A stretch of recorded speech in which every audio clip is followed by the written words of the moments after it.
Welcome to Tub Talks with Damon, my very special guest in the tub today, all the way from Canada. I'm pointing up, like Canada's right upstairs.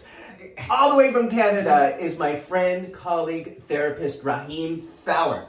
You got it. And I'm so excited to have you here. I'm excited to be here. You are an inspirational source in the world, in our profession, and I waited a long time to have you in this tub to get our timing right so we could do this. But when I started this series, you were one of the people I thought of as someone I really wanted to have in this experience. What an honor. Well, your energy, your intellect, your point of view about health and mental health and celebration is really inspiring to me, and I've heard you talk many, many times in Canada. Yeah. So before we get into all of that, and before we get into your amazing new book, Rahim, what do you like about your body? Oh my gosh. Well, I will say it's a complicated relationship. There's days when I'm mean to my body, and then there's days when I'm nice to my body. And today's a day that I'm feeling kind of nice to my body. So I would say my body, it takes me a lot of places. It does a lot of things. It has a lot of stamina. I like my legs a lot. And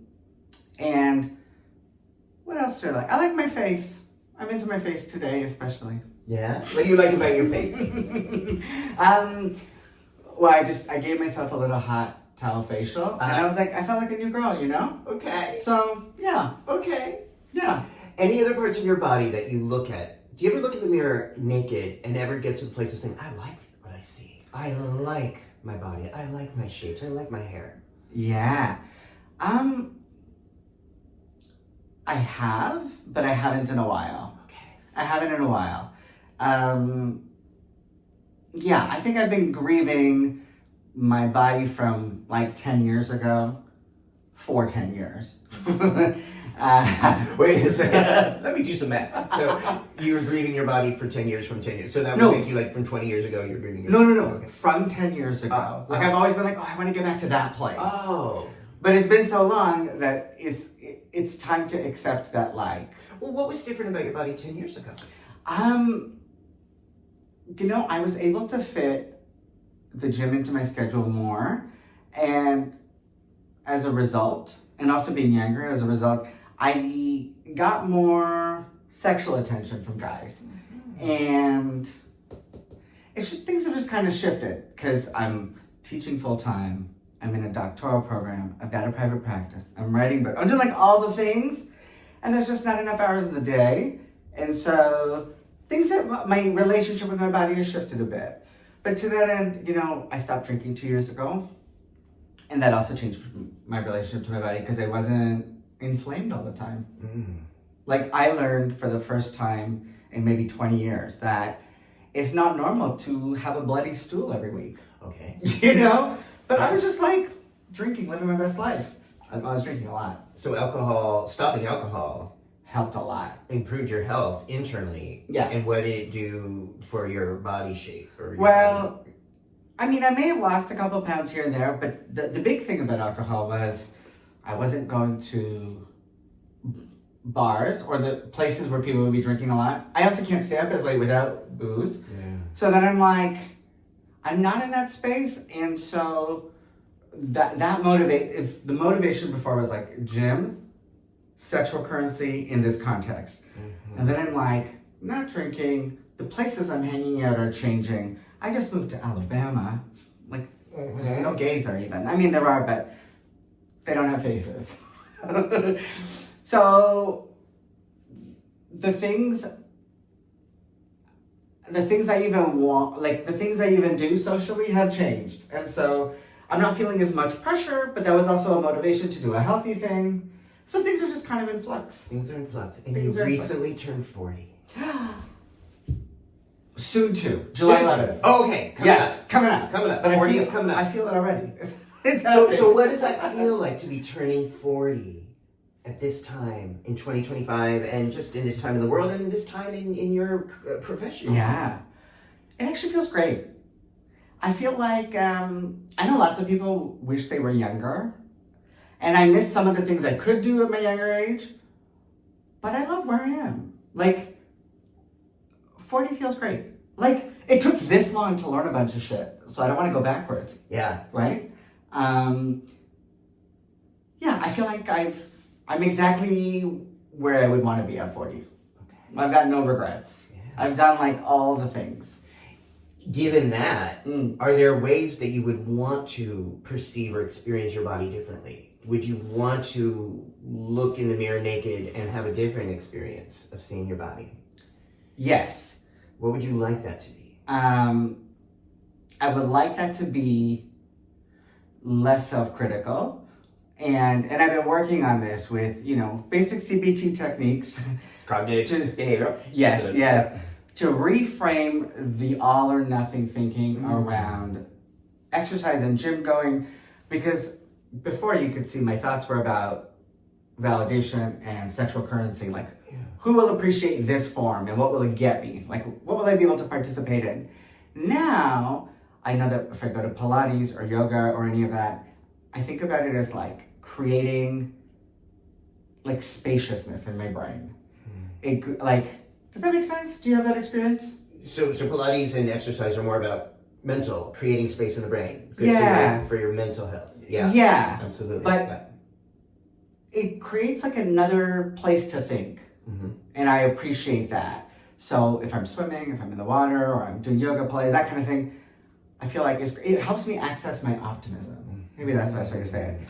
It gets me out of pessimism and moves me into optimism, and it's the space of that embodied movement that allows that. So when it comes to alternative thoughts, I'm telling myself, do this so that you can get into that headspace. Not do this so your body can look a particular way. Because that option B turns into a trap of like never being satisfied. Never being satisfied with your body or Yeah. Or always thinking about what it looked like 10 years ago. There's that too. Right? Which is interesting because I will bet you anything that 10 years from today, oh yes, when I see you and we do another TED Talk, you're going to look back and say, 10 years ago, I was so hot. What was I worrying about? I know. I already do that. I already look at my old photos and pictures and be like, what was I doing? Is that comfortable for you? Yeah, absolutely. So my friend Tim says, and he's in his 70s, he's like, youth is wasted on the young. And it's for this reason. So yeah, I don't want to live in regret. And I'm working on this relationship with my body. Beautiful. Yeah. Beautiful. Well, I'm glad. I so love, one of the things so cool about you is that you're so open and transparent and vulnerable about yourself and your experiences and how you use that in your work of helping others. And I do appreciate that. I know these are not the easiest subjects to talk about. Yeah. And I think our relationships to our physical body is an ongoing process and an ongoing practice. Oh, yeah, I think it's made a lot easier when we challenge societal shoulds. Yes. Heteronormativity. And when I say that in this context, I mean the misogyny, the hatred of women that gay men thought was a good idea to adapt and say, oh, women are pressured by being thin. Women's values are being judged and determined by being thin. And gay men have decided, yay, let's do that too. And I think we're in this really cool position as a queer community to say that doesn't necessarily apply. And that we can love our bodies and we can love our shapes and we can love our curves and all of that. And appreciate and celebrate each other on that journey. Yeah, absolutely. Yeah, I agree. I think so. Body image is complicated, I think, in our community, and I think that there's so many reasons for that. I think one of them you touched on, which is like so many of us grew up with experiences of homophobia, but actually the homophobia was femphobia, rooted in sexism, right? And so I think the drive toward a muscular body helps, in a way, cancel out or create space for feminine ways of being. Yeah. I think it kind of makes us feel like, oh, this is a masculine structure, and that gives me permission. That gives my feminine side a bit more permission. Yeah. Or that's like one of the ways I see it. That might not be the whole story for everybody. I think like youthfulness is also really prized in our community. But that is to say, I think everyone everywhere is obsessed with aging gracefully. Like that's like a big market, right? And so you're right. I think we're like gay men are affected by that. We're also, a lot of us are single and going to be. We moved to big cities to have like access to lots of people, but then that also gives us access, like these dense cities with lots of gay people also support our singleness in a very unique way, right? And so I think there's lots of stuff to do. You could have casual sex, you could have friendships, you can get a lot of your needs met without necessarily being in a relationship. Yes. And I think, the flocking to the big city mentality made a lot of sense, and maybe it still does. But then we're like, I think a lot of people are struggling with all the options they have, right? So if I don't like my body, my motivations for seeking somebody else might have to do with proximity to power. It might be about me finding attributes somebody else has that I wish I had or am longing to have. So if they're with me, it's very validating for me. But that could be a bit of a hamster wheel, because you could always find somebody who ranks higher on the scale of big arms, big butt, small waist, whatever it is, right? I'm not saying all relationships are like that, but like, I think in a big city with lots of options, there's like a ranking system that starts to happen on the online apps. And I think that part is hard on our mental health. Just that landscape, if you will. Does that make sense? It does. Okay. And for those who want to learn, and what we're covering is a lot that's covered in your amazing book. Oh, it's true. So, oh my God, so I'm remembering all these things I want to talk about, but I forgot the name of the book. Mental Health and Gay Men. Or say the name of your book. And the link is right down below. It's the Mental Health Guide for Cis and Trans Queer Guys. There's a subtitle, but I can't remember that either. Okay. So yeah, and for those in the New York area, well, you're touring with the book, so there's a list of your schedule through the summer of 2025 is going to be right down below. You're going to be back in New York in June to talk about this at the center. Yes, June 15th, 3 p.m. Yes. At the center. It should be great. Yes. So this idea of cities, I love what you say about people's seeking connection from a place of trying to find a proximity to power. That kind of ring, that's in itself was my entire 20s. Yes. Was a feeling of not being good enough. Yes. So I would try to be drawn, what I call the charismatic narcissist. I would try to get in their orbit so that I would get power by osmosis because I wasn't enough. I didn't feel like I was enough by myself. Yeah. With almost always disastrous results. Well, do you remember you came to the Guelph Sexuality Conference and then we drove back to Toronto? Yeah. I don't remember, was that 2017 or 2018? I think it was 18. 2018, okay. Yeah. So on our ride back, we were talking about, I think we were coming back and it was going to be Pride weekend. And I talked about, I'm going to like some circuit party. And in the car, my friend Jeff was driving. Yeah. We talked about, and I said something like,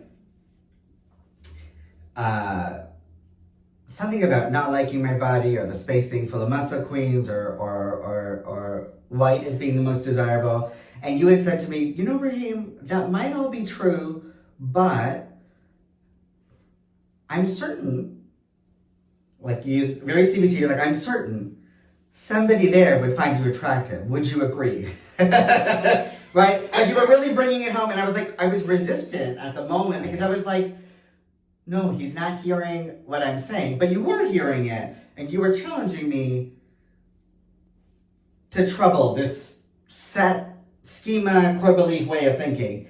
And that's part of what I realized is that, when I say I'm not getting certain kinds of validation, it's like I'm looking in places where I might not be likely to find it, or I feel so vulnerable that I wouldn't even make a move to see if that person's interested, because too much would feel like it's at risk, Yeah. So it helped me reshape how I think about it. Yeah. Good. You did a good thing. Oh, good. Thank you for being open to that. Yeah. It took a while though. This is the thing about therapy, or even chatting with a therapist friend. It's like it takes you have to be ready to metabolize something. Right. Yeah. To hear, to your credit, you're open to hearing things, even if they don't fit at that moment, to at least giving it a chance for your own beliefs to challenge. Yeah. Is it absolutely true that nobody is erotically desiring you? Or is it just that it's not the subset of white power that you associated yourself with desiring? Totally. And in truth, those aren't my friends. That's not my circle. I'm not making an effort to go talk to those people. It wouldn't happen even if I did have that whatever physique. That wasn't my enclave. That wasn't my crowd. I was not even feeling comfortable to go talk to those people. So I think what I've had to do is really disrupt the idea of what's desirable. And when people are into me, I want to make it count. Not be like, oh, he hit on me because the bar's closing, or like because there's no one else at the bathhouse. That's how my mind would have worked in the past. And I'm like, no, because if it was me, if I wasn't into somebody, even if the place is empty, for me, I'd be like, I'm going home. I'm going to have pizza, I'm going to a movie. So I don't know that somebody else is going to do that, but it's better for my brain to trust that. Yeah. That's the learning. That's the learning. We did it. We're cured, everybody. The mental health guide you wrote gives us opportunities to challenge. Yeah. And I think it challenges a lot of ideas we may not even realize we're holding on to. Oh, yeah. So, for example, you talk about, and I do have a cheat sheet, so that's why I'm looking at it. You talk about monogamy myth busting.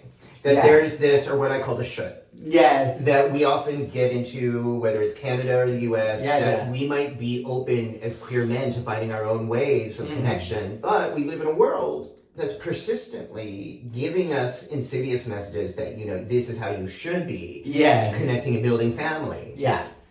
I like your work on the shoulds because it is in the milestone heteronormativity, in the body image, in the coming out, in the relationship models. Each chapter, it doesn't say it as concretely as that, but it looks at core beliefs you might have internalized that look like shoulds. In Gestalt, we call those like the introjects. So the introject is like the voice you've internalized, which comes out as a should expression. So for relationships, we see monogamy as like the baseline, the norm. And there's nothing wrong with monogamy except when we assume that it's going to be easier than another model of relationship. And that's what we have to challenge, because monogamy is a lot of work. There's a lot of conversation and communication that needs to happen. I think people are scared of the conversations that come with non-monogamy. But if you don't have those, even in the context of a monogamous relationship, you can find yourself in some trouble. Right. Communication. Yes. Is so important, no matter what the agreement turns out to be. Yes. Right? So when I have couples who come in because someone, quote, cheated, and I ask them, well, what was the agreement? Yes. And they look at me with this blank face, like, well, we were married. I'm like, that means, historically, that means nothing. Yes. Or if anything, historically, that means a man can fuck whoever he wants. Yes. So tell me what your agreements were. And they look at me because they never had that conversation. They've not thought about it. They haven't had that level of exchanging values and ideas. And and I think so. The basic layers of thoughts, like I don't know what an ancient person's thoughts are, but the common ones I hear is like, well, if my partner says they want to sleep with other people, then I'm not enough. Or if I want an open relationship, my partner will think I don't find them attractive. So those are the kinds of things that they're easy to articulate between pals who are naked in a tub, but harder in a relationship when you care about somebody and you're worried.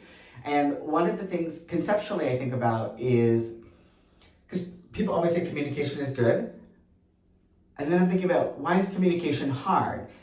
And just like erectile dysfunction, you ask, is it hard in this context or just this context, Yeah. And people have an okay time talking to their friends, but not their partner. So what is it about the partner? And the one thing I've come to think about is fear of loss. Like, you worry, I worry that if I talk to you about my desires or what I imagine this relationship could be, it could be too much for you. It could be overwhelming for me to put out there if I don't have responses to the questions you have, and then you might lose interest, or you might think I'm not serious enough, you know? So I think people avoid hard conversations because of like anticipatory loss or anticipatory grief. That's just my theory though. Yeah. Well, it's, I think, more common in social circles where marriage is held out as kind of a reward or a prize. Yes. Where it is a status you're trying to obtain that gives you value. Yes. And it makes having honesty so much more challenging if you're using your relationship as an object.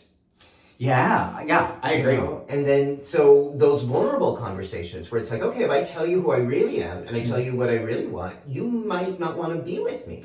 And that is scary and that is terrifying, but it's so much easier than the alternative. Yes. Which is to create a facade, right? And do serious harm to people and trust and damage their soul over time. And I think the other side of that coin is people going into non-monogamy because they're like, this is the new norm, this is expected.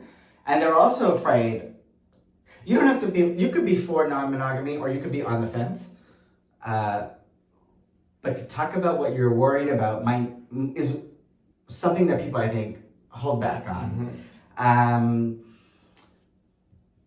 And so I've seen some people who are in my therapy practice, who are in the open relationship, but the agreement is implicit, which can be okay to a point. It depends, you know? It's okay until it's not.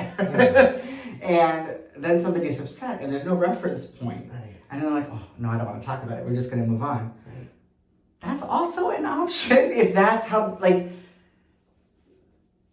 if you can sweep something under the rug, hit the reset button, have a completely clean slate, that is a superpower that you should hold on to. In my experience, people hold on to their grievances and they bring it out at a different time. Right. And at that point, Becky knows, at that point, it's hard to solve the present issue and all the resentment from the past. It's too much to do in one. So then there's an explosion, and then people come to therapy, and then I'm like, I think you came here to break up. So. That is often when people do come to therapy, it's kind of like after the house is burned down. Yes, and you can feel it because you're like, this is so much, I can feel your urgency. Yeah. But this is like a problem that took 10 years to create, sir. Yeah. It's going to take a few years to fix. Yeah. And I will say, I think some people who hold the relationship label to higher regard, like whether it's boyfriend, life partner, spouse, married partner, that label, it can carry different weight for people. So sometimes that can be the motivation to work on it. And other times it's like an oppressive thing that holds you back. Yeah. Yeah. So your book really gets into this, and I think it is a wonderful guide. The link is right down below. What I love about it too is that it feels like so much of the rare gay self-help or psychology books we have in this country are usually, the very few we have are written by white cisgender gay men. Right. And you're approaching this from the point of view of a Canadian of color. Yes. Yeah. And just inherently then, your examples, your case studies are so much more enriched. Did you notice that about the case study? Yes. Diverse. You have people of Canadian who are from Canada. You have people who are from Pakistan. You have people from Bangladesh. You have people, I mean, from all over the world. And it's not, it's like saying, this is this person, and this person came to me, and this is what we were looking at, and this is what it was. It's such a very beautifully organic model that kind of feels different to me from what we typically talk about in America. Right. Look, I mean, I think I've been really lucky with my therapy practice in that a lot of queer people of color, a lot of queer Muslims have found me, and that's in private, and that was balanced out by the work I did in the HIV sector and the public services, where it was a bigger range of people. And so I really had this opportunity to meet people from all walks of life, and one of the main things about my book is that there are determinants of our mental health outcome. Those determinants, you could call them factors, drivers, conditions, and I think for queer guys, our subculture has its own determinants, right? And like we talked about body image, I think for queer guys, we think about that in a way that's going to be different than our straight counterparts because of media, because of relationships, because of sex, whatever. So when I think about queer guys, you know, sure, there's a huge range of experience, but I've seen, you know, a newcomer, a refugee come to Toronto being concerned about their relationship to substances in the same way somebody that was born in Toronto would be concerned. Now, what's underneath it, the drivers, the triggers, what makes it problematic, they can be slightly different, right? But what they're confronted with is the dominance of like drinking spaces where gay men meet. So they're from different backgrounds, but they're like, belonging is important. We're doing relationships differently. To connect with people, I'm always around drugs or alcohol and maybe other drugs, and that's becoming hard, right? And I just think straight people don't have, like, it's not that straight people don't have addiction or body image issues. The drivers are just different. Like, I've some of the straight folks I've worked with, like,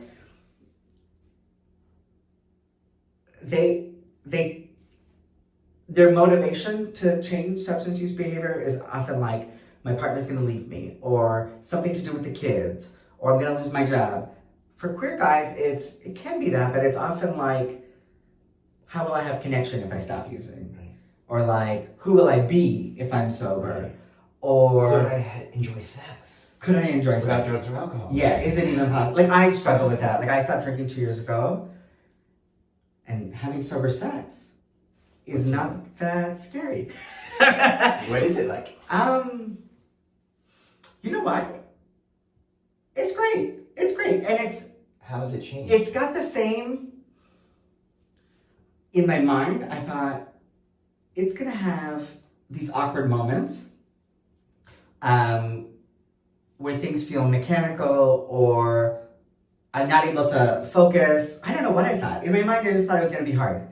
And it is a bit of that, but it's very tolerable. And that is to say, like, now being somebody who's not drinking, and I don't know if that's forever, but it's been 2 years, and I think it's a good choice for me for now anyway. When I'm hooking up with people who are drinking, I get a bit anxious about their, like, I feel like we're on different wavelengths sometimes, and I'm like, can you consent? This is feeling a bit sloppy, like you're maybe fumbling, or I don't know. So sex has shifted for me a bit, because I was that girl.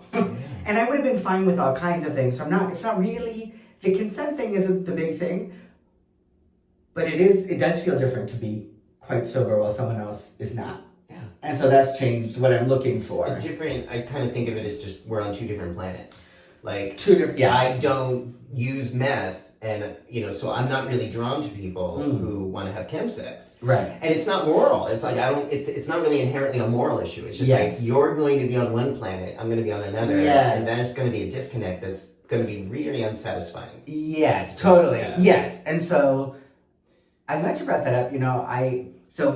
I remember I was at a bar near my home in Toronto with my friend Katie. We were playing darts in the corner. It was a Sunday, I think. And there was a guy who works in the neighborhood, the drugstore, the coffee shop, something. And he was so flirty with me. And I was like, well, I live right up there, so let's hang out.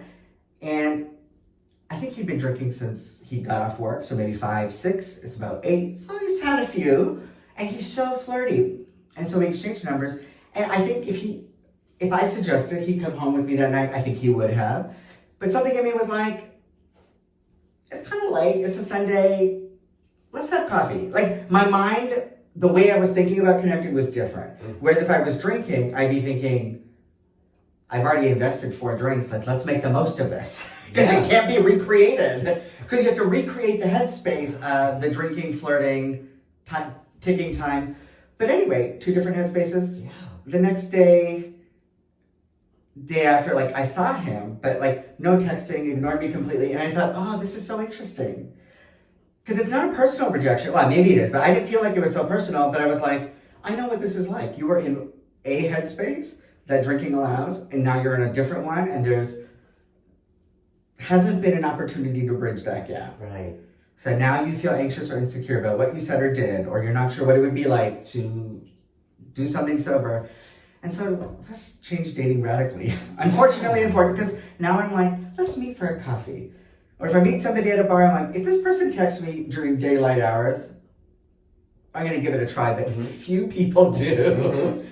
The thing about chemsex, I will say, is I hooked up with somebody who was using meth, and like, it was fine. It made me, I do wish I was doing something else. And we weren't in the same headspace. And so I thought, like, okay, if he had GHB to offer, that would be fun. But it's like a lot of coordinating, you know? Yeah. G's a fun drug, but like, it makes you want to poop. I'm at a stranger's house. I don't, like, this is not the time to poop, you know? Like, it's not. So, it's just, yeah, so I'm like, oh. The juice ain't worth the squeeze. Oh my gosh, yes, ma'am. Yeah, you're like, this is. The word that comes to mind is like, it's a lot of admin. It's not admin, but it's like, It's a lot of micromanaging. It's like coordination. Yeah, coordination. I'm not doing this now. Like, because then my question is, do you have G? Do you have a bidet? Coordinate all of that. If I don't feel well, can I trust you? I don't know, all of this stuff. It's too much. It's a lot of managing. It's a lot of managing. Of balancing, spinning the plates all at once. You know so with sober sex, Yeah. do you feel like, does it ever enhance sensation in your body to be completely present and sober for that? So, I'm going to say yes and no. I think I've had some like amazing, fantastic connections while being inebriated. And I was a party girl, so like MDMA, like I would do all the things. I would do one of everything, you know, it's Friday night. But, so those were good connections, and I don't want to devalue them, but I think that I'm realizing at this moment, when I do like the no strings attached, ass in the air, sniffies type of interaction, I don't love it. And an earlier version of myself might have been like, ooh, it's kind of seedy. I'm going to a strange studio. Like, there's something about the griminess of it that I was like into. And now I'm like, this is gross. Like, this place is gross. Where am I going? Like, I can't see this person's face. What is this? You know, so I'm looking for more of a connection, and I think I've found that some of the time. But not a lot. And it might just be where I've been. So like the last few years during the pandemic, I moved to Winnipeg, and then I moved to South Africa for a year, and then I was in Toronto for like a year and a half, and then I have now moved to Alabama. And you've been teaching and writing and studying. I mean, you're multitasking in all these things. It's like a lot of energy. Yeah, and so sometimes I think like, am I cultivating or creating an environment where my relationship needs can get met? I don't know. Like, so that's something I gotta think about. So I might have to make, my next life move might have to be more intentional. Like, it might not be Tuscaloosa, Alabama. Even Birmingham, Alabama would be better for me. Yeah. How about New York? I would love to. Let's talk about it. Okay. New York is always on the list, you know? Do you feel like you have to, like, as you are approaching 40, do you feel any pressure to know this thing or make these decisions or know what your next step's going to be? No. Good. No, I think... So you're open, right? Like, you're okay with just being like, this is where I am today. I don't know where I'm going to be next year, but that's okay. Oh, look, I hate uncertainty. Uh-huh. And I think the pandemic taught me to cope with it a bit better. Yeah. Because I routinely have this habit of making plans so far in advance. I love a full calendar because it gives me predictability, gives me something to look forward to, it's organized. But it never goes that exact way. And so flights will be delayed or canceled. Mm-hmm. Friends will break their ankle and be unavailable. Mm-hmm. You'll get a beach vacation and it'll rain. You've got to tolerate some of that. So I'm open. Let's see where things go. Yeah, as long as I think, as long as this is still a democratic country, in a year. Like, you know, like, as long as there's like an election and like there's judges that people listen to, like, as long as there's things that are working, I'll stay, you know, and see what opportunities are. In the U.S., you think about the U.S. I would think about it, yeah, of Think course. about it, but Yeah. I appreciate that so much. Again, I love your honesty, your transparency. I think sometimes what sex without chemicals can offer us is the practice of understanding how our bodies are wired for pleasure in so many places. Right. And I'm just learning this in my 50s. No one taught me this. I never studied this or even learned this or heard about this till my 50s. But just this idea, sort of in the tradition of Tantra, that our bodies are naturally wired for pleasure and that we can consciously direct breath and energy into the different spheres, especially the taint area, that can be immensely pleasurable. But if one is distracted or impaired by drugs or alcohol, or they may not be able to feel that, or they may not be able to fully experience that. Yes. And that it's often in that sober state that we can intentionally bring the energy down to that region that can make touch and intimacy enhanced. Absolutely, yes. And so I definitely am learning that, and I definitely have had sober friends say, I find it was once I stopped using drugs and alcohol that I was more available to having these kind of like intense, like euphoric, pleasurable experiences. Yeah. I mean, theoretically, I know that through sensei focus, you know, guiding people through that, even myself. I think that it's really interesting the way you framed it, because it's specifically in the absence of substances where people are feeling the euphoria. Whereas I, for a long time, conceptualized the substance as the gateway to connection, sensation, pleasure, performance, all this other stuff. So I gotta keep that in mind. I gotta keep that in mind. Because the story I have in my mind is from years of hanging out with gay men who will say things like, I can't bottom without G. I can't bottom without G and or poppers. Or like, it's too painful. I only like it if I do this drug. And so that kind of narrative or that kind of storytelling from people's individual perspectives, I think has probably affected me a lot. It's just, I borrowed that story and made, you know. So here we are in my 40s. I'm going to create a new story, I think. Create a new story. Yeah. That's what our neuroplastic minds get to do. Oh, and again, I think for me, I can speak to that because I was terrified of sex until my 40s, which is when I started using PrEP. So PrEP became the conduit to release the fear, but it didn't just end with HIV. It was like, what about gonorrhea? What about syphilis? What about blood? What about shit? There was always a what about. And eventually I was like, when do I get to have sex without the what about? And without drugs. Because I would use drugs. I mean, I got nothing against drugs and alcohol, but I was curious to find out how I could access anal pleasure without fear, without drugs. And that's been the journey. But I can say there's a lot of fun stuff there for people who want to take that journey when you're fully aware and conscious of your pleasure in your butt, in your taint. There's a lot there that's naturally there for us. So I would invite anyone who feels like they need drugs or alcohol to think about what it might be like to take this journey or explore without the drug. Not because the drug is bad, but just to expand your toolkit of pleasure. Yes, absolutely. Absolutely. And there is, for people with vulvas, the language they use around pain can be like a kind of dyspareunia, or like vaginismus is a specific example of that. For people who are seeking anal pleasure, I didn't know this until I did a certificate course a year and a half ago, but there's a thing called anodyspareunia, which is partially a contraction of sphincter muscles connected to, it could be negative thought patterns or beliefs, which are the things you're talking about. And there could also be a biological component that I had no idea about.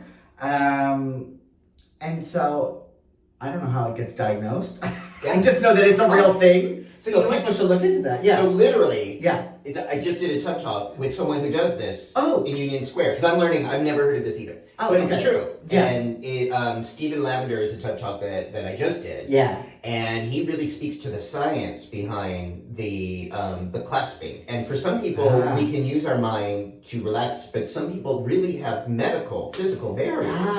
And he talks about the dilators and Botox.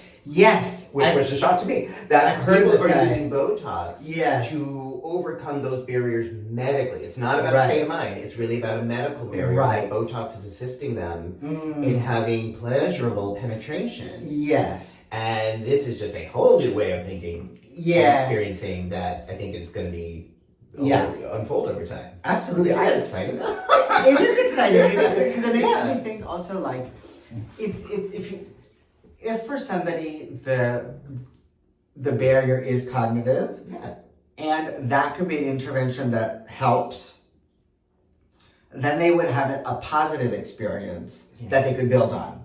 Which is similar to what drugs do. Except people don't say, oh, I was able to have this wild time while I was high. Let me see if I can recreate that sober. Few people do that. But in essence, you could. Yeah. But I think with something that's got like this medicalized nature behind it, I think it might be more likely. Yeah. Right. It's very, it creates new pathways in the brain. Yeah. I say the goal is always to have that relationship between your butt and your brain be together. So that if you want a bottom, you want a positive association with penetration. You want your brain to go, yay! Let's have it, because if your brain is going, something bad is going to happen. I'm going to be embarrassed. I'm going to shit. This is going to hurt me. I'm going to be, I'm going to die from this. Then that's going to clasp your butt, and it's going to be pretty painful. Yes. So that's what I'm thinking as well, that perhaps Botox and some of these medical innovations can rebuild the synaptic connection between the butt and the brain and really fortify that relationship in a long-lasting way. We'll see. I'm hopeful. Yes. Yeah. Now, speaking of pain, yes. Your book describes something that I haven't really heard this way. It talks about, there's an entire chapter on managing rejection. Oh, yeah. And that is a form of pain that I don't think we usually frame that way. But it's important that we do, and you devoted a chapter to this. So let's talk about when we talk about managing rejection for gay men, what does that mean? And what do you help people here? Well, look, I think we're on apps. Our connection of landscape, what I say is our landscape for connection seeking is different than our straight and cis counterparts, right? A lot of us want casual sex. We want long-term relationships. In many cases, we want both of those things. And we also have a culture where you can access sex and people who want to have sex fairly quickly, whether it's apps or bathhouses or what have you, some parks, whatever it is. And so if you're seeking connection that frequently, you are making yourself quite vulnerable in that process. And you're getting quite used to being turned down, declining someone's proposal, or making a proposal or suggestion or an invitation to somebody. And if you can think about it like, I'm just playing a game and it's just, these are the rules, it can be mechanical and could be okay. But if you don't quite see it that way, as mechanical and playing a game, which a lot of people don't, so a lot of you that gets invested in each idea, each possibility. And that's a lot of rejection to kind of hang on to, right? So if you have beliefs already about your masculinity, your gender, your body, your comfort with risk-taking, if you're worried about HIV stigma, though with each rejection, even when you don't have very much information about why that person turned you down, all of those core beliefs have the potential to get reinforced or at least activated, right? It's on my mind, was it this thing? And so I think for us, we face a lot of it and need to just take a pause to see what is it doing to my mental health? Am I able to understand it and rationalize it? Can I distinguish between something that is normative for the online world and culture versus something that was really specifically painful and outside the norms of what should happen? I was ghosted after several really good dates. That might feel very painful versus somebody just blocked me after a quick interaction on Grindr, One is like, that happens. The other one, oh, that's shitty. I wish that didn't, The other thing is, a lot of us grew up anticipating rejection, right? In that we took a while to come out, or we were very selective about who we're going to come out to. Many people came out to their parents last. And to me, that is an anticipation of possible rejection. And I think our hearts and our minds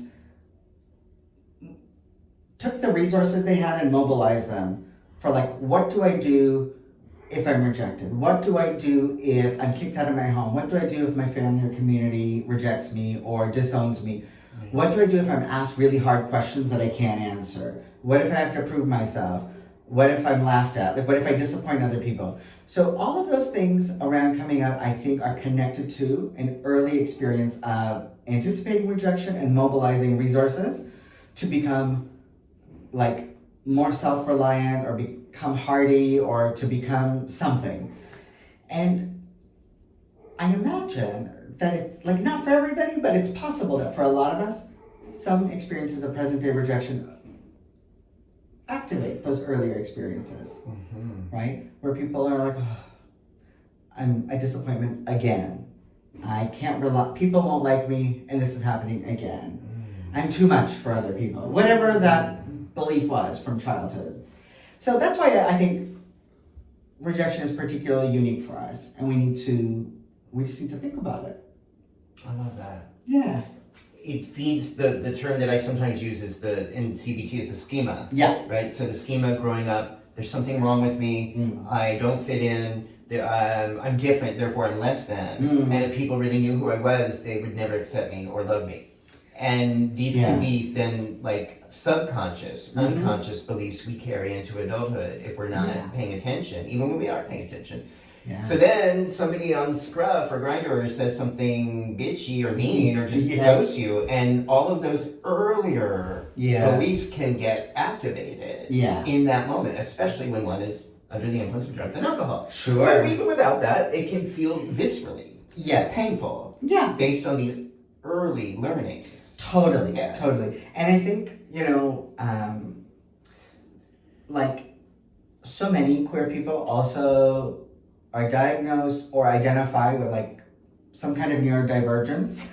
Say more about that. You mentioned that in the book. I was curious about that. There's just I don't know why there's this big overlap, but there seems to be quite a Venn diagram where people are on the spectrum, or they have ADHD, they were diagnosed early or later in life, and for some people, their queerness and being different in that way opened the door to assessment and seeing if I could be different in other ways. And then there was, I think, neurodivergent people who are I know that I don't fit in some ways, and that's my gateway to explore more about the ways I don't fit in. Now, with neurodiverse experiences, this is not in the DSM, but there is some research on this, and popular psychology talks about this a lot. It's the concept of rejection sensitivity. And the studies talk about people with some neurodivergence experiences can rate higher on the rejection sensitivity scale. So if we think about that, in terms of queer guys, gay men, if you're really attuned to rejection, that means this core belief, you're almost waiting for a negative reaction to reinforce a bad belief about yourself. Or you might just feel it really deeply.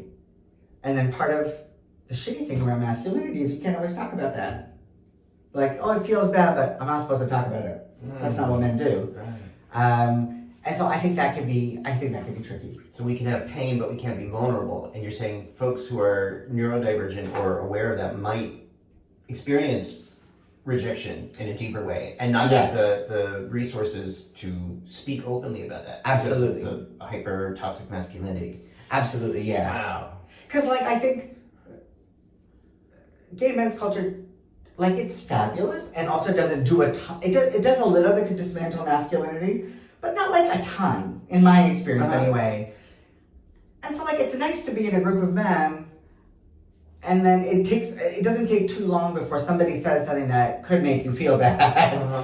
And so, I'm just thinking about how being logical, emotionless, or operating in a typically masculine way can be celebrated. Yeah. And that leaves a lot of people out. I mean, that's not good for anybody, really, but it leaves a lot of people out. Yeah.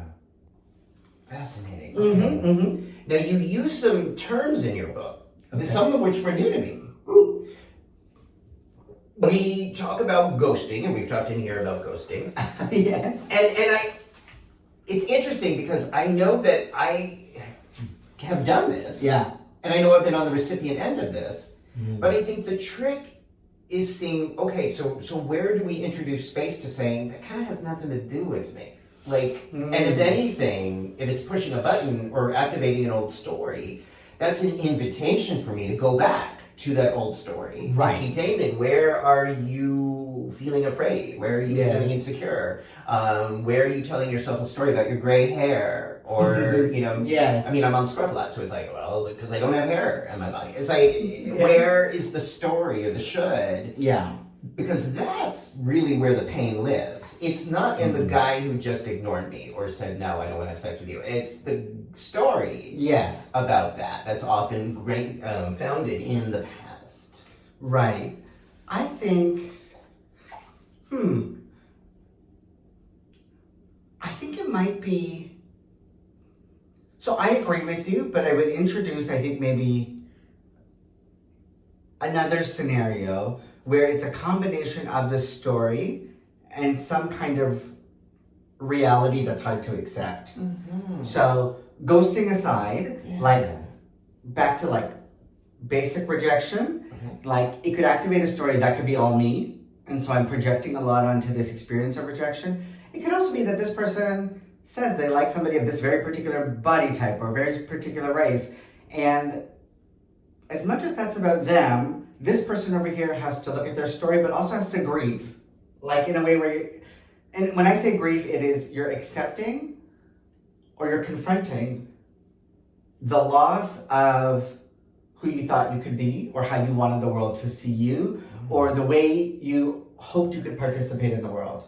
If you wished for somebody like that to be into you and then it didn't happen again, I think you're at a place of grief, And so part of it is accepting the reality that, like, that it's true. That person likes specific things that you don't have. Right. So that's a sadness you got to sit with. Right. Sometimes that is something you have no control over. Sometimes you do. Like if somebody wants, like they want a giant dick and you don't got that, you just have to grieve that loss. Yeah. That's not a thing I can offer. Yeah. So. Yeah. And that's always true in our lives, at any age, at any shape, wherever we go. My whole thing is like, okay, no matter where you go, you take your shirt off. Somebody's going to be like, God, give me some of that. Yeah. Somebody's going to be like, girl, no. And I know that from, I came out in my 20s. So it's like in my 20s and my 50s, it's the same thing. It's like some people want you, some people don't. You're someone's cup of tea, you're other people's not. There's very little I have to say in the matter. If somebody likes big, hairy guys, I'm not going to be their cup of tea. It's not going to be you. So that's the way it is. Yeah. But learning that that's okay.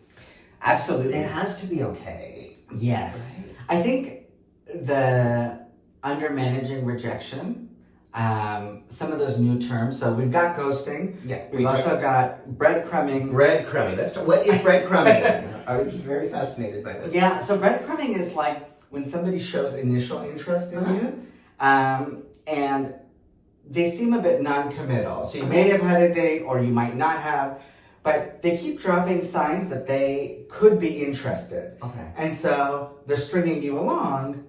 It's like how you get a bird to follow you when you drop crumbs, right? And you can kind of pick up on it because you're like, I think this person's keeping me around, but executing a plan to meet is not happening, or a second time to meet is not happening. And so people do that for a variety of reasons, like I'm into you, but I'm unsure. If you're avoidantly attached, you could be a breadcrumber where you're like, I need to build in some distance or it'll feel overwhelming. Okay, so what would be healthy response to break if you find yourself on the receiving end of break? Oh, I think if I've been on the receiving end of it, I would ask, are you genuinely busy or are you feeling anxious to meet? Because if you're feeling anxious, we could either get it out of the way and then see how you feel afterward, or we could just not do this because it feels like a lot of calendaring. Like I don't want to do more of that. Yeah. If you're the breadcrumber, I identify with this because I have had an avoidant attachment style for a long time that I'm working on, but I can be that guy. And so the conversation I need to have with myself is, are you actually finding safety in the distance? What are you afraid is going to happen if you spend a bit of time together? And how fair are you being to the other person? Oh, and the last one is, how hard are you going to be on yourself when that person loses interest? Yeah. Right? Because the breadcrumbing is about a kind of control. And people are better with boundaries. So they're going to say, I don't love that feeling. So bye. boundaries. Yeah, that's why it's so important that we have loving boundaries. Yeah. I guess my version of this is 3 strikes you're out. Oh, okay. So if I've approached you Yes. twice and you've either ignored or said no or this isn't a good time, if I'm really interested in you, Yes. I think there's something there. Yeah. I'm gonna try one more time. Oh, okay. And on the third try, if it's still no, or I can't, or I've gone to sleep, there's no effort. Yeah. Then I'm like, all right, 3 strikes you're It's out. not going to work. He's just not that into you, Yes. and that's okay. Yes. And so I did these workshops. Sorry. Called Beyond Eggplants and Peaches, Relationship Communication. Yes, I went there. I saw one of those. Yeah. When Oh, I think yeah. in Vancouver. Yes. Oh my gosh. Yes. Vancouver. We really have met a long time ago. Okay. So I did a live survey to ask people their experiences around ghosting. And I was like, how many people have done this thing? Lots of people put their hands up. And I said, when you did that, how many people intended to hurt the other person? Almost nobody's hand was up, but one person. So not a big deal, sure. Then I turned it around and said, when you were ghosted, how many people have been ghosted before? Lots of hands went up. And then the follow-up question is, when you were ghosted, did you think it was personal or that the person did it deliberately to hurt you? A lot more hands went up. So people got to see the discrepancy between how, when they are the ghoster, they are it's not that personal, whereas when they're the ghostee, they can't help but be this person did it deliberately to hurt me. Yeah. So I think just pointing out that incongruence and just being you could ghost, but is there a conversation that's hard to have that you'd be better off having? Yeah. And so the research shows that sometimes the person ghosts because they think that person is unsafe, or they're going to try to convince them to stay in something that they don't want to. How about just the person's busy, or they got other stuff, or this is low on their list of, they're teaching and practicing and raising a dog and taking care of a sick mother, and this is the last thing on their list of things to do. I think that person that you just described, that could be me, should find the time to tell the other person, you're a great human, just not a great human for me, particularly this time. Okay. It's just a text, right? Because I think is what people want to know is, we don't have to see each other again, but is it about you or is it about me? I think they just want to know You that. say after there's been a date, or a meeting, or some sort of connection. Oh, yeah. Only after a date or several dates. Not ghosting Not in terms of Grindr or Scrap. No. I think that's very different because if you've just been talking and you haven't met, personally, the way I see it is the technology is structured in this way where you hide, you block, you minimize, you rank. That to me, that's different. Okay. If somebody's into me today, I don't expect that they'll message tomorrow. That to me, those are different things. Yeah. When I say ghosting, I'm talking specifically about somebody you've had lots of conversation with, you've gone on a date with, you've gone from the app to texting. Yeah. There's more of a connection established. If If it was a one-time meet and then you fall off the face, Right. That's normal in our culture. Yeah. Yeah. Okay. So what then is orbiting? Orbiting is when somebody either ghosts you or has a kind of, ghosts you or has an abrupt ending with you after fairly early in a relationship, and they don't make any direct contact with you like they would in breadcrumbing to suggest that they're still interested, but they might show up on your Instagram or TikTok feed and like all the things or comment on things every now and then. Yeah. And they're kind of lurking. Yeah. Lurking might be a better word, or haunting. But that's the orbit. They're like somehow in your circles and they're liking things and they want to be aware of you, but not in the way that would make sense for the first time you met. And it's going to stick around, and as the person who's being orbited, you might feel a bit surveilled. It feels a bit awkward. Like, why is this person showing up all of a sudden? No, I can totally relate to that. Having been on the receiving end of that, it's confusing. So I'm thinking specifically of this guy years ago who I was very attracted to. Yeah. Exactly my type. Great. If I had I have a lot of types, but he's exactly one of my types. Gorgeous, hairy, great kisser, great top. Came to this bed, fucked me, was really sweet, really great, and then nothing. No communication, no nothing, but he would still go into the prep facts group, the group I run. The international prep facts group. Yeah. He'd like my stuff, he'd like some of my posts, so he was clearly aware of me. That's he just seemed to be like, I will like you, but I will never touch you again with my penis. And I'm like, okay. And it's confusing. It's like, did I do something wrong? Did something go wrong? Did something I'm not aware of happen? Like, what? I don't know to this day. This was 8 years ago. I still don't know. I just have to be like, okay, this is like living with ambivalence. Yeah. I did my screw diligence. I did the best. It's like there's nothing more I can do. There's nothing you can do. But it is confusing. It is that kind of orbiting is very confusing. That is orbiting, and it's very interesting because he was in one context, no messages, but in another one. He's intrigued by what you have to offer. Yeah, he seems to admire me as a educator, or as a personality, but it's not like it's a real person. Right. And so in a way, you really liked him. You had an idea about what he could be in your life, and he has an idea about you that is a public personality that he wants to maintain. Yeah. So his fantasy won. Yeah. I mean, you must get this too. That sometimes people just want to fuck you once because they see you as a personality, and not as actual a real person. Occasionally not all of it, but the starfucker thing is something I've gotten occasionally. Yeah, I have hooked up with people who have been like, oh, I've been a fan of your work. Or I've followed you on this and that. I don't know that they've articulated it that way. They won't say it. No, but I think sometimes that's some of the orbiting is people know you either as a public figure or in your community. Yes. You're known as a leader or a public figure, or you gave a talk or an entertainment presentation somewhere. And now they're it's like we were saying earlier, you're trying to increase your power by proximity. Oh, yes. Increase your power by peanuts. That's real. That is real. So you don't actually want to connect with the person. You just sort of want to borrow their butt for... Yes. I don't know. And you probably see them as mysterious and powerful, and you're like... Yeah. But this is the thing, right?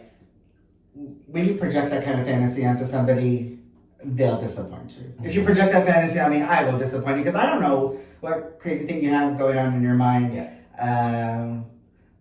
It could be okay, but it's probably not a good idea. Right. So then what is haunting? You know what? I've forgotten now. I've actually forgotten. Okay, well then I'll read. Oh, I think haunting is when you end something with somebody, but they're relentless in how they try to keep in touch.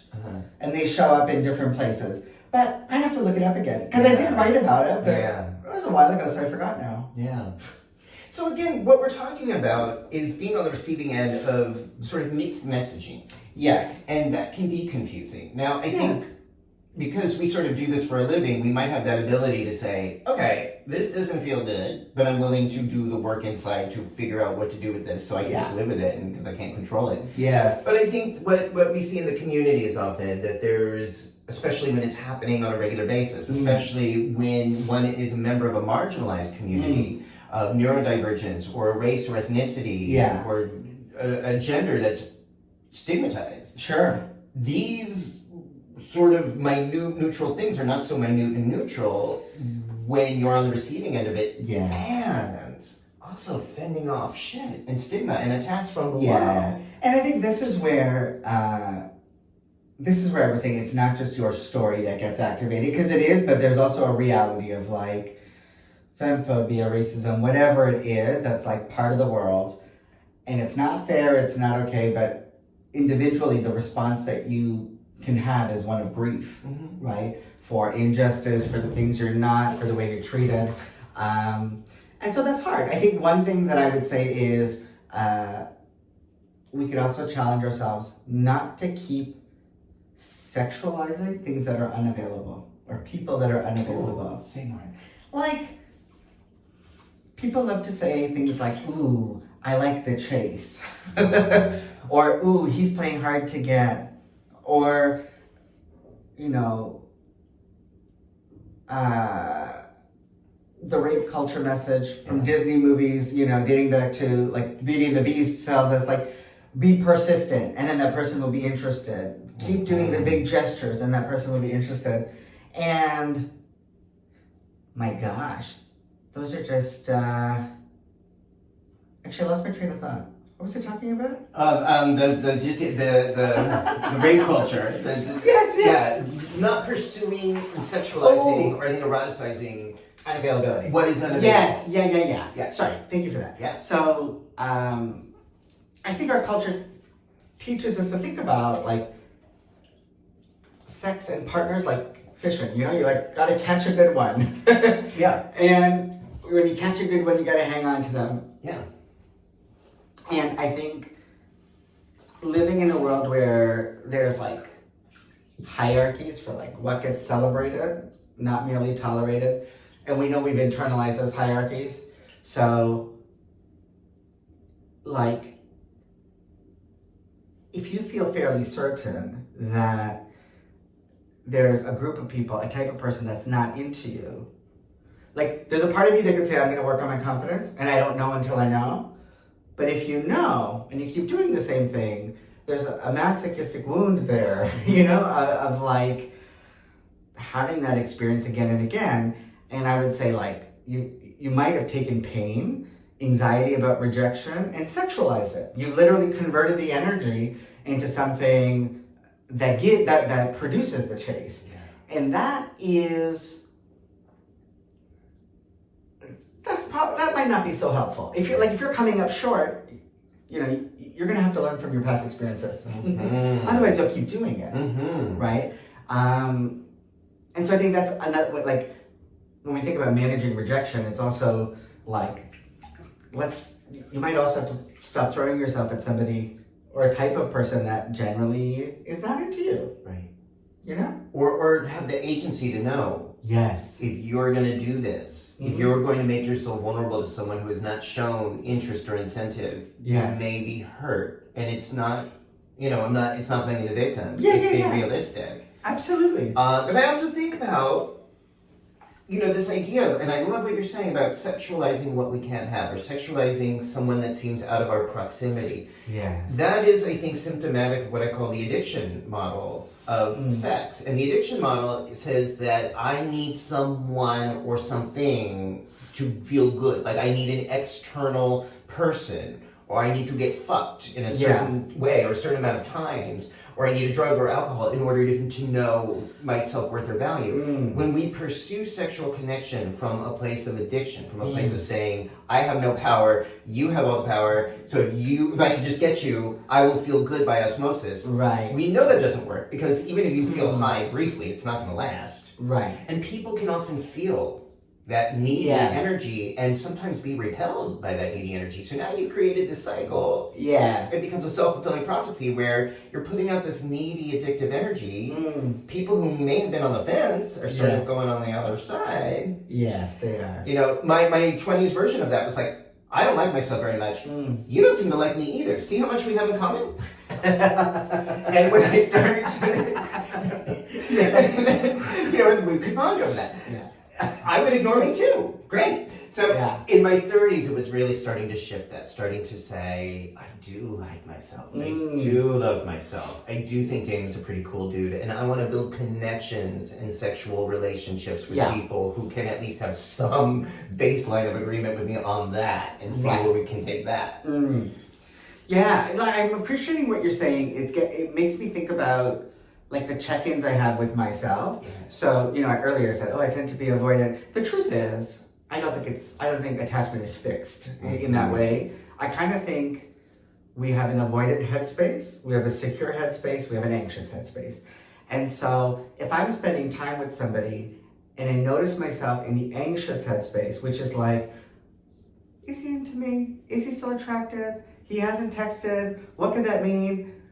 I have to take a step back and be like, okay, I'm in the anxious headspace. That means almost always, are you afraid that you're going to lose this person? Or are you afraid that they're not into you? And I look at the evidence, yes or no. And then, how can I get back into a secure headspace? How would I deal with this from a secure headspace?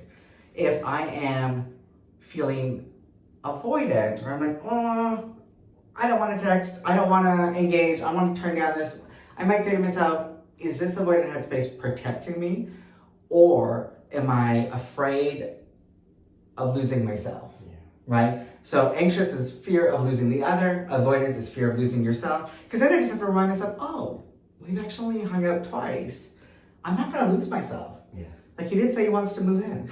You know, like so sometimes you have to think about what headspace am I in, what is my fear, and can I get out of it? That could be helpful. That can be helpful. So that can help lead us to the deeper work of coming from a place of being solid, coming from a place of knowing who we are, prioritizing our own, protecting our own power and value and light, and then approaching connection from that space. Yes. Right? Versus the other way around. Versus like, you have all the power, and if you'll just have sex with me, I'm going to use you like a drug and feel high. Yeah. I already can feel good. I already can feel centered. And whether we have any kind of relationship or not, or sex or not, I know who I am. Yeah. I know my value. I know my worth. Totally. Right? So that is, I think, also what you talk about in your book is a lot of different ways, a lot of different avenues by which gay men, queer men, bi men, or non-identifying people can think about conduits of love and joy and pleasure. Yes. And I think to that end, I think we need to get, it's important. Validation and validation seeking is normal. It's important. We should do it.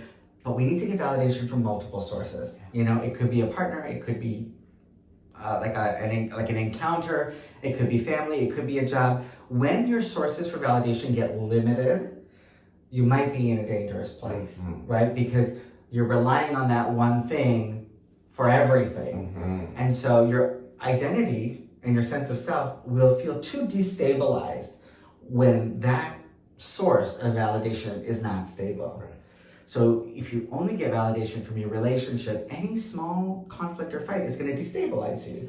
If your whole life is your job, you made a mistake, you know, in an important role, the whole thing might destabilize you. It's important to have multiple sources of like affirmation, validation, and like connection. Right. And in a relationship, we've seen that play out in terms of, it can come out in violence and abuse. Like if you are my whole world and I'm relying on you emotionally to determine my worth and value, I might be willing to put up with cruelty and violence in order to stay connected with you because the little sustenance I'm getting from you is worth the punches. It's such a dangerous place to be. Right. So exactly to your point, really want to think what I call the banquet of connection. Yes, I like that. Empowerment over the course of life in different spheres. I say some people in your life are going to nurture you intellectually, some people spiritually, some people sexually, Mm-hmm. and sometimes 2 out of 3 or 3 out of 3. But Yeah. we want to always make sure that's an ongoing, diverse and Yes. Totally. Oh, I'm so happy you're here. I'm so happy you're here. Okay, so for people watching this who like these ideas, if you're in New York on June 15th, Yeah. you're going to see him. Come to the center. There's also a whole bunch of other places you're going to be going this summer, right? Yes. Because I saw that. So the schedule that you're going to be touring on is right down below. Yeah. And if people are watching this after the Yeah. summer and into the years ahead, if they want to follow your work, see what you're doing, where you're speaking, what's the best way for them to do that? You can go to thepoliticizedpractitioner.com and you'll get all my links there. Great. For social media, for things that I'm writing, upcoming books, tours, blah, blah, blah.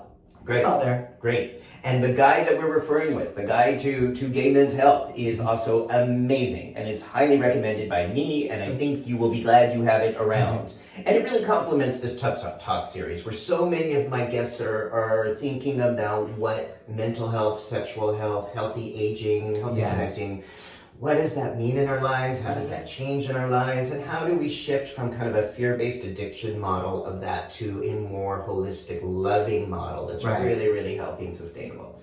And we're all asking these questions on this journey. But if you like this interview and you want to see more, subscribe, because now there's about 185-ish episodes of these onto over the last 4 years. Wow. And this is my kind of project in terms of how we can create space for these conversations in this world, especially in a world that's not reflecting love and compassion and connection in a really healthy way right now. Yeah. So here's the real question. Yeah. Are we going to the Eagle tonight? Maybe tomorrow. An inside joke from our last video. But it is great. You're in New York. Check out the Eagle. Rahim, thank you so much. Thank you for this conversation. Thank you for watching, everybody. Have a wonderful, wonderful time. Take care. Bye. Bye.